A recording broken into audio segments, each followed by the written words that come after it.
If you'd asked me 5 years ago what the biggest problem I'd ever have with my neighbors would be, I probably would have said barking dogs or somebody mowing their lawn too early on a Saturday morning.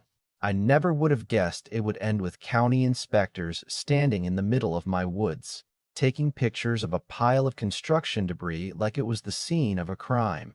The funny thing is, none of it had to happen. My name is Ethan Walker, and for almost 16 years I'd owned a little piece of land just outside Boone, North Carolina, where the mountains started softening into rolling hardwood forests. It wasn't some giant ranch or luxury estate, just over 2 acres tucked behind a quiet county road with a shallow creek running along the back edge.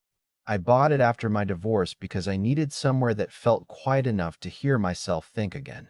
Every trail through those woods had been cleared with my own hands. Every load of gravel on the footpath had come out of my own paycheck. Every spring I'd test the soil, trim dead branches, and spend entire weekends sitting beside the creek with a cup of coffee, watching the sunlight work its way through the trees.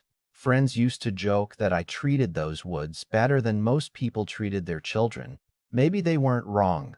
That place had given me peace when life hadn't offered much of it anywhere else.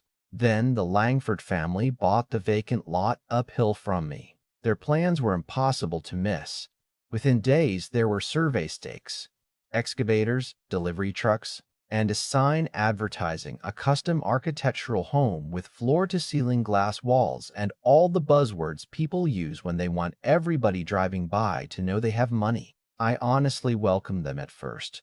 Small communities work better when neighbors actually know each other. So one afternoon, I walked over carrying a couple bottles of local cider and introduced myself.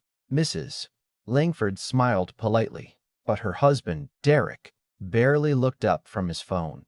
He shook my hand with one hand while scrolling with the other. "Appreciate it," he muttered. "We've already got everything handled." I laughed it off because, well, not everybody is naturally friendly. Before I left, I even mentioned a grading contractor I'd trusted for years, someone who understood how water moved through these hills without creating erosion problems. Derek gave me a little grin that somehow managed to feel both polite and dismissive at the same time. "Our guys build million-dollar homes," he said. "I think they know dirt better than we do." That sentence stuck with me longer than it probably should have. A couple weeks later, I noticed one of their excavators parked halfway across my gravel access path. It wasn't blocking my truck completely, but it forced me to drive through soft ground just to reach my shed. I walked over, smiled, and asked one of the workers if they could move it whenever they had a minute. Before the foreman could answer, Derek stepped in and chuckled. "Come on, Ethan. It's just a little dirt. Relax." He said it loud enough that several workers laughed along with him.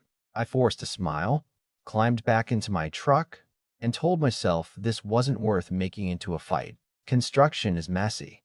Equipment gets moved around. People get stressed. I kept repeating those excuses because I wanted them to be true. A few days later, I had to leave town for nearly a week to help my younger sister move into a new place outside Knoxville. During the drive home, I remember thinking how nice it would be to spend Sunday afternoon beside the creek before another work week started.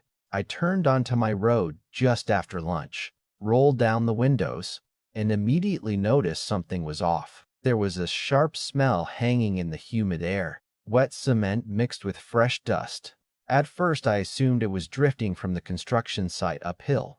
Then I parked, walked behind my shed, and my stomach just dropped. Where there had always been ferns, moss, and a narrow drainage channel leading toward the creek, there was now a massive gray mound stretching deep into my property. Broken concrete slabs, twisted rebar, chunks of brick, insulation foam, pieces of shattered tile. Somebody hadn't just dumped trash. They'd emptied what looked like half a demolition site into the middle of my woods. I stood there without moving for nearly a full minute, trying to convince myself I was looking at the wrong property, until I noticed the fresh tire tracks cutting straight through the edge of my land and leading right back toward the Langford's construction site. That's when I realized this wasn't an accident. Somebody had made a decision, looked at my property line, and decided it didn't matter. I followed those tire tracks because Honestly, I needed to know whether I was imagining things. Deep down, I hoped I'd find some explanation that made sense. Maybe another truck had wandered onto my property by mistake. Maybe somebody planned to come back and clean everything up before I got home. Instead, those tracks led straight through the opening between our lots and stopped beside the Langford's temporary construction trailer. Derek was standing outside talking with his site supervisor, coffee in one hand, blueprints tucked under the other arm like he didn't have a care in the world. When he saw me walking up, covered in dust from my own property, he smiled the same shallow smile I'd seen the day we met. "Everything okay, Ethan?" he asked. I looked him dead in the eye and said, "Somebody dumped half your construction site in my woods." He didn't even blink. He glanced past me toward my property for maybe 2 seconds before shrugging his shoulders. "You talking about that pile?" he said casually. "It's temporary. We'll get to it eventually." I remember feeling strangely calm. "Temporary or not," I answered. "It's on my land." He laughed. Actually laughed. Then leaned against the trailer doorway. "Come on. You've got trees everywhere. Nobody's using that corner. If anything, we saved ourselves a hauling fee and filled in some ugly ground for you." One of the workers looked down at his boots. Another quietly walked away without saying anything. Even they knew that wasn't right. I took one slow breath and asked one last question. "Are you planning to remove it?" Derek's grin faded into something colder. "You want the honest answer?" "No. By the time anybody cares, grass will be growing over it." That was the moment the conversation ended, not because I lost my temper, but because I realized I was talking to someone who genuinely believed money could rewrite property lines. I drove home without saying another word. Some people mistake silence for weakness. I've learned it's usually the moment someone starts thinking clearly. Before the sun went down, I walked the entire site with my camera. Every broken slab, every piece of twisted steel, every insulation panel sticking out of the dirt. I photographed the survey monument I'd paid to install years earlier, making sure the property marker appeared in the same frame as the debris. Then I switched on the GPS tagging feature on my phone and recorded slow panoramic videos from every angle. By the time darkness settled in, I had hundreds of photographs and enough video footage to recreate the entire scene if I ever had to. The next morning, I called someone I hadn't spoken with in almost 4 years, Lisa Monroe, an environmental compliance inspector I'd met during a stream restoration project through the county. She answered on the second ring. "Ethan, that's a surprise." I apologized for calling out of the blue and simply said, "I think somebody dumped construction waste into a protected drainage area on my property." Her tone changed immediately. "Don't touch anything," she replied. "I'll be there in an hour." Lisa stepped out of her county truck carrying a clipboard, a camera, and several sample bags. She didn't rush. She walked the site quietly, crouched beside the drainage channel, scraped away loose gravel with a small trowel, then looked uphill toward the construction project. After almost 15 minutes, she let out a low whistle. "Well, this is worse than I expected." I asked what she meant. She pointed toward the shallow channel leading to the creek. "This isn't just your property. That drainage feeds protected surface water. They've dumped concrete, masonry, insulation, and exposed reinforcing steel directly inside the buffer zone." She knelt beside a broken slab, rubbed dried cement between her fingers, and shook her head. Whoever approved this either didn't know the regulations or figured nobody would notice. Hearing those words didn't make me feel victorious. It honestly made me feel tired. I'd wanted an apology and a cleanup, not a government investigation. Lisa collected soil samples, photographed everything herself, measured the distance from the drainage channel to the debris pile, then asked if I had documentation proving the property boundary. I walked inside, grabbed my survey records indeed, and handed them over. She studied the map for less than a minute before smiling slightly. "Your marker is exactly where it should be. There isn't even an argument here." Before leaving, she looked back at me and said something I'll never forget. "Don't argue with them anymore. Let the paperwork do the talking." 3 days later, my mailbox held a certified envelope from a law office representing the Langfords. I almost laughed before I even opened it because I already knew what it would say. According to their attorney, the debris had been placed on my property as part of a mutually beneficial grading effort intended to improve drainage between both lots. They denied any wrongdoing while generously offering me $500 as compensation for what they described as temporary material storage. Temporary material storage. That's what they called several truckloads of concrete dumped across my woods. At the bottom was a paragraph requesting that I sign an agreement releasing the Langfords from any future liability. I read the letter twice, poured myself another cup of coffee, scanned every page into my computer, then forwarded the entire thing to Lisa without adding a single comment. Less than an hour later, she called back, and I could hear amusement in her voice. "Well," she said, "they just made this a whole lot easier." The following week, the county arrived in force. 2 environmental inspectors, a stormwater compliance officer, a code enforcement supervisor. They walked onto my property carrying cameras, measuring wheels, clipboards, and fluorescent survey flags. Meanwhile, Derek came marching downhill looking furious. "Nobody told me there'd be an inspection," he snapped. One of the inspectors barely looked up from his notes. "Sir, that's because inspections aren't appointments." Derek immediately started insisting the material qualified as clean fill, that the property line was unclear, that I had verbally approved temporary storage while I was out of town. I almost interrupted, but I remembered Lisa's advice. Let the paperwork do the talking. The survey markers spoke. The GPS photographs spoke. The county measurements spoke. Even the letter from his own attorney spoke louder than anything either of us could have said. For nearly 2 hours, nobody raised their voice. They simply documented facts, compared measurements, reviewed permits, and followed regulations. Watching it unfold felt almost surreal because the louder Derek became, the quieter everyone else seemed.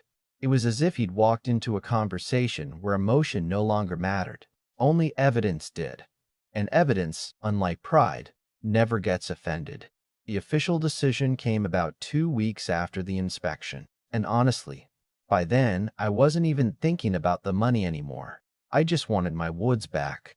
I wanted to walk down that gravel path without seeing broken concrete where wild ferns used to grow.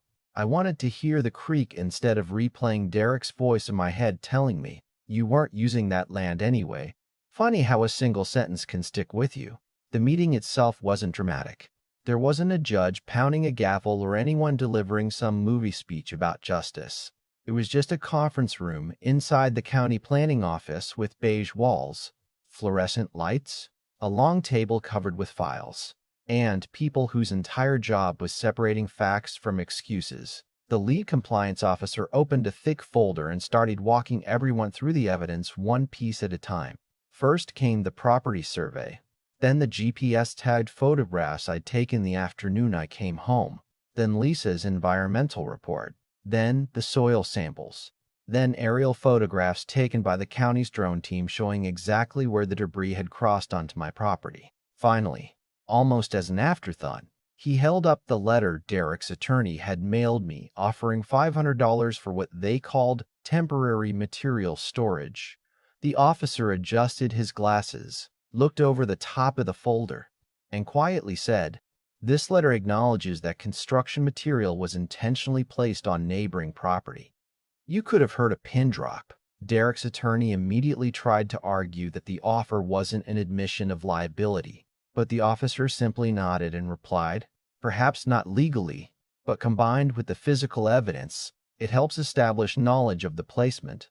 It was the calmest shutdown I'd ever witnessed. Nobody raised their voice.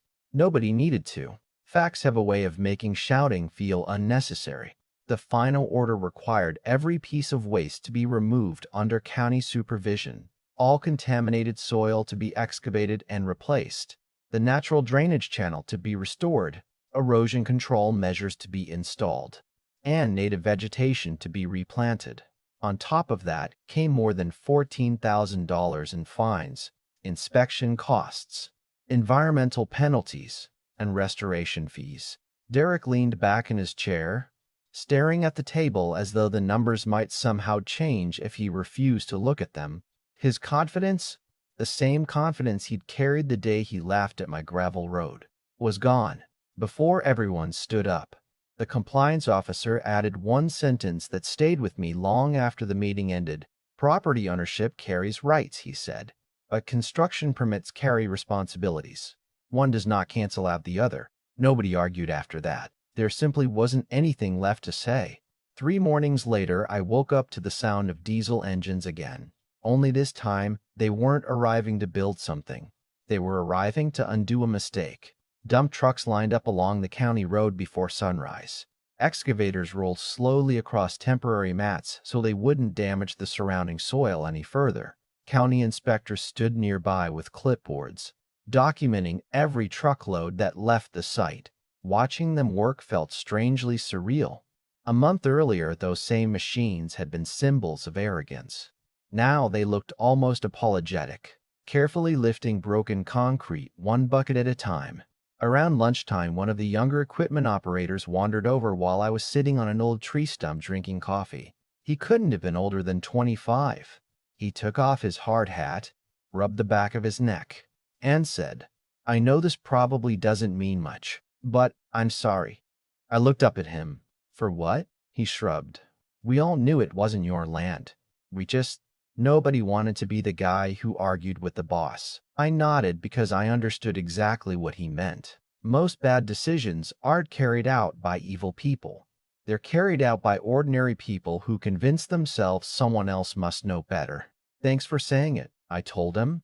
"That takes more courage than you probably realize."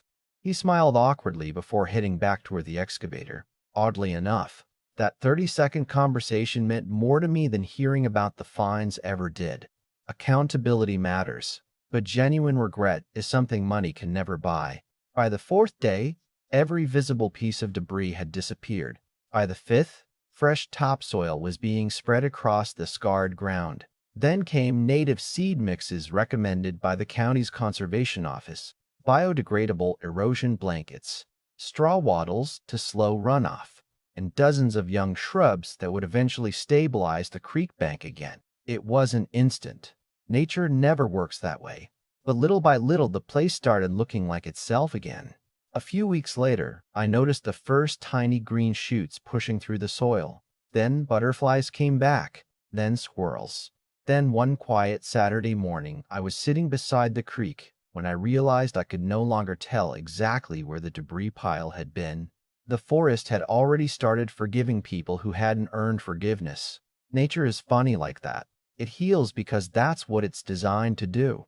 Human beings were not always so efficient. About 3 months later, I ran into Lisa one final time while she was inspecting another project nearby.